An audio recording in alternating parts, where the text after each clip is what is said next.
Good day, South Africa. Welcome to Spotlight Mzansi with Nick, where I bring you the latest stories in South Africa.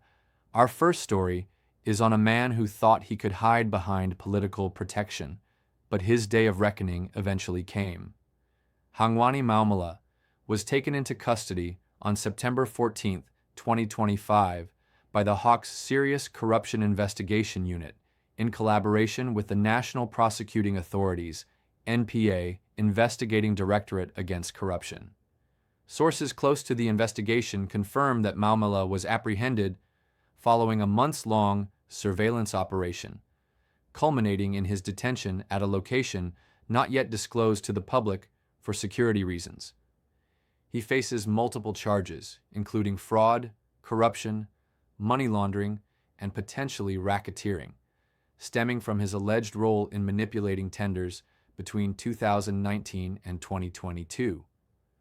Maumela, known for his lavish lifestyle, reportedly did not resist arrest, but the scene was tense as authorities executed search warrants on his properties.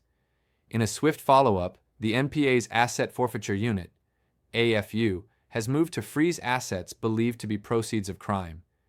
These include a fleet of luxury vehicles, 4 Lamborghinis, a Bentley Continental GT, and even a high-end boat, alongside several upscale properties in Johannesburg's affluent suburbs. The value of these seized items is estimated to run into tens of millions of rands, symbolizing the opulence allegedly funded by public money meant for hospital patients.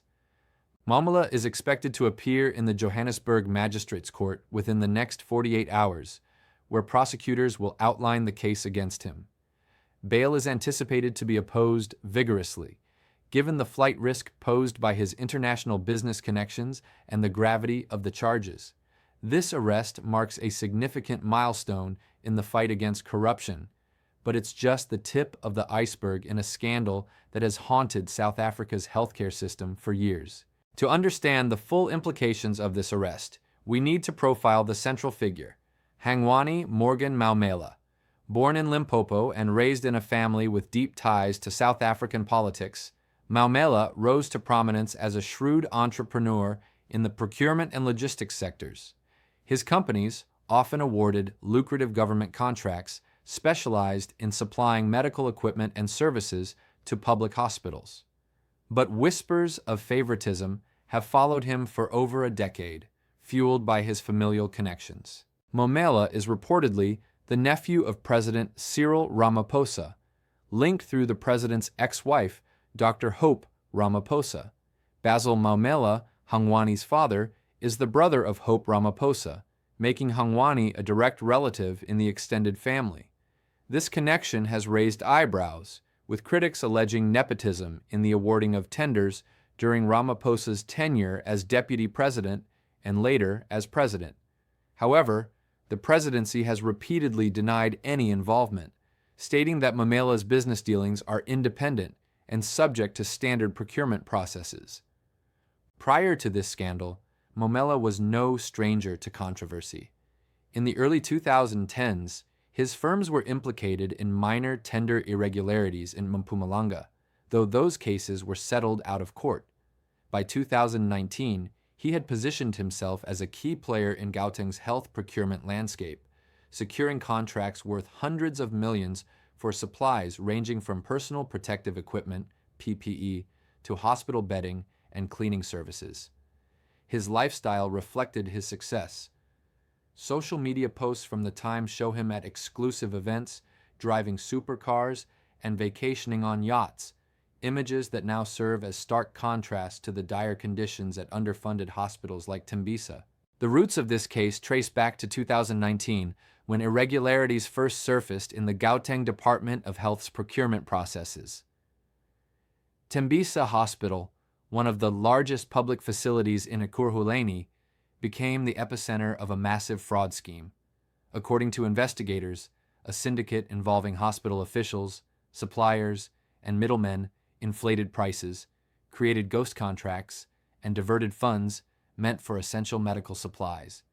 At the heart of the probe is the period from 2019 to 2022, during which over 326 million rand was siphoned off through more than 200 suspicious transactions. items like surgical gloves were billed at up to 500% above market rates, while non-essential goods, such as luxury office furniture, were procured under the guise of emergency needs during the COVID-19 pandemic. Maumela's companies, including one named Modiba Holdings, a front for the syndicate, per allegations, were awarded the lion's share of these contracts without competitive bidding. The scandal might have remained buried if not for the bravery of Babita Deokaran, the acting chief financial officer at the Gauteng Department of Health. In 2021, Deokaran flagged dozens of irregular payments linked to Tembisa Hospital, including those to Maumela's entities. She halted over 850 million rand in suspicious transfers, earning her the title of a whistleblower hero. Tragically, on August 23, 2021, Deokaran was gunned down outside her Johannesburg home in a brazen assassination. 6 suspects were later convicted for her murder, but the masterminds remain at large, with many believing the hit was orchestrated to silence her exposés. Deokaran's death galvanized public outrage and prompted a special investigating unit, SIU, inquiry, which uncovered the full extent of the syndicate's operations. Reports detailed how funds were laundered through shell companies, with kickbacks flowing to officials and lavish gifts, cars, holidays, and cash used to grease the wheels.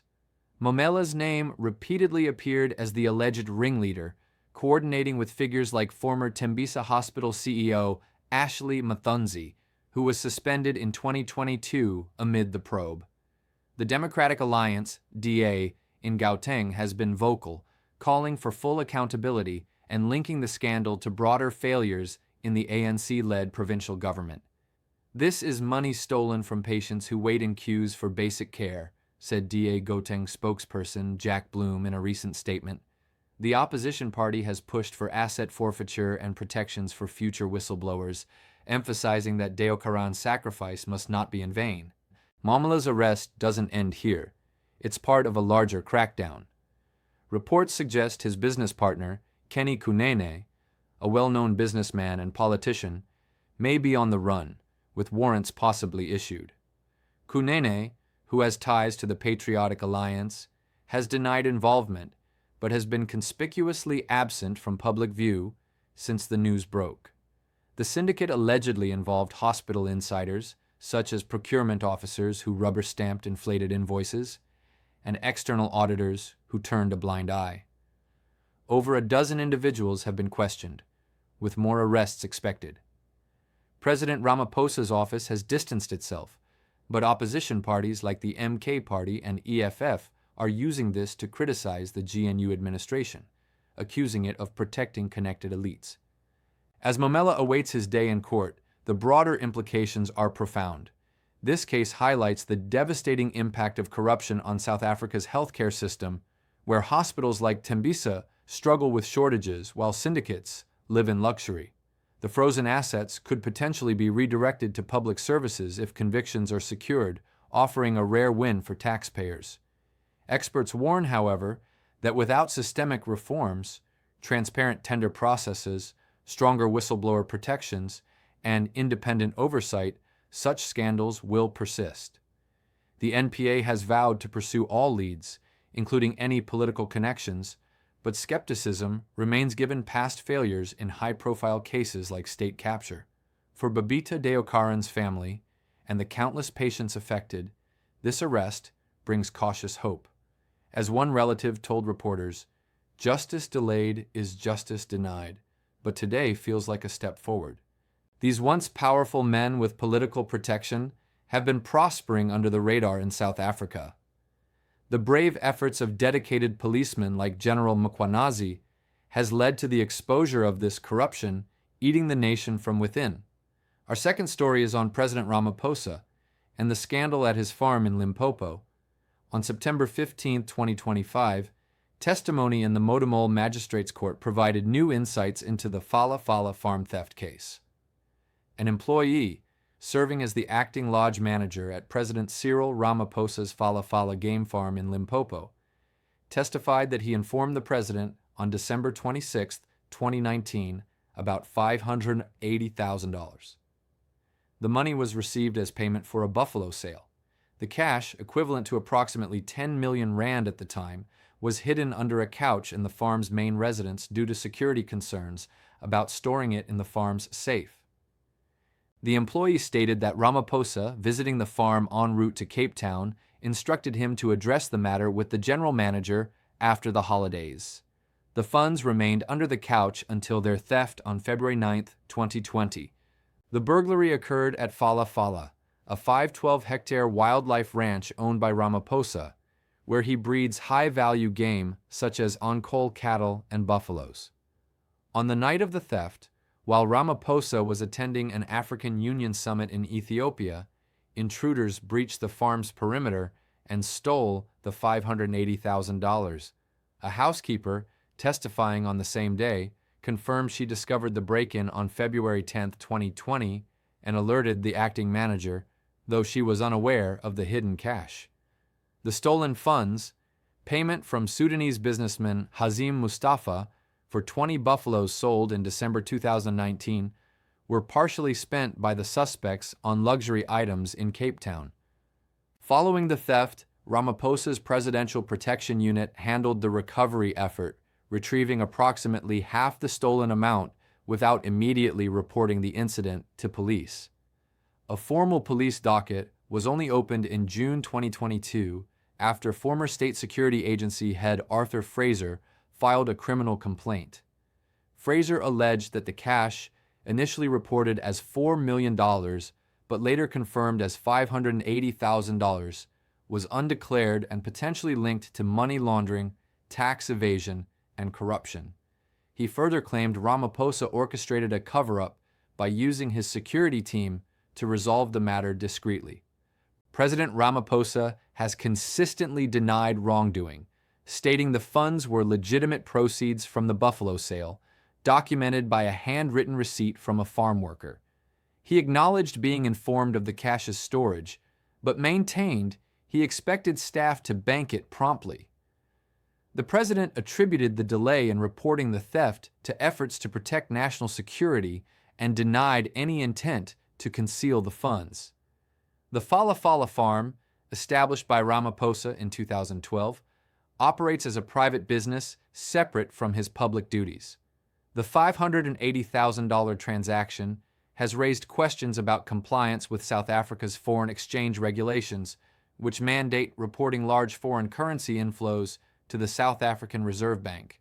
Mustafa, now based in the UAE, confirmed the cash payment in statements to investigators, but the decision to store the funds in furniture rather than a bank has drawn scrutiny.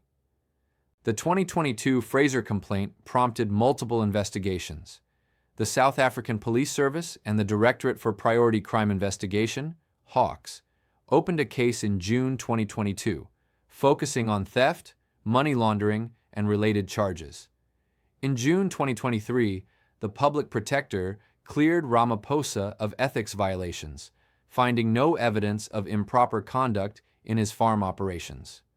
A 2022 parliamentary panel recommended an impeachment inquiry, citing potential misconduct, but the ANC majority parliament rejected it in December 2022. In October 2024, the National Prosecuting Authority declined to charge Ramaphosa, citing insufficient evidence. Opposition parties, including the EFF and ATM, have since sought to revive impeachment proceedings, with a constitutional court appeal pending. The ongoing Motomol trial involves 3 suspects: Emanuela David, a Namibian national accused of leading the theft, and siblings Froliana and Ndilinasho Joseph, charged with housebreaking, theft, and money laundering. Froliana, a former farm cleaner, allegedly provided insider information. All have pleaded not guilty, with David in custody and the siblings on bail. The trial, postponed on September 15, 2025, is set to resume, with further testimony expected to clarify the farm's internal operations. The Phala Phala case has significant implications for South Africa's anti-corruption efforts. It has fueled public and political criticism of Ramaphosa, who who campaigned on restoring integrity to governance following the state capture era under former President Jacob Zuma. The testimony confirming Ramaphosa's early knowledge of the cash's storage has intensified questions about oversight and transparency, though it does not establish criminal liability. Opposition parties have used the case to challenge the ANC's credibility, particularly after its 2024 election setbacks, which led to the formation of a government of national unity. The scandal highlights broader issues of accountability in South Africa, where public trust in institutions remains fragile amid economic challenges.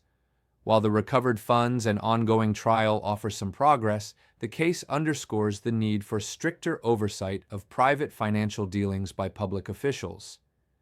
As legal proceedings continue, the Phala Phala affair remains a focal point for debates about governance and reform.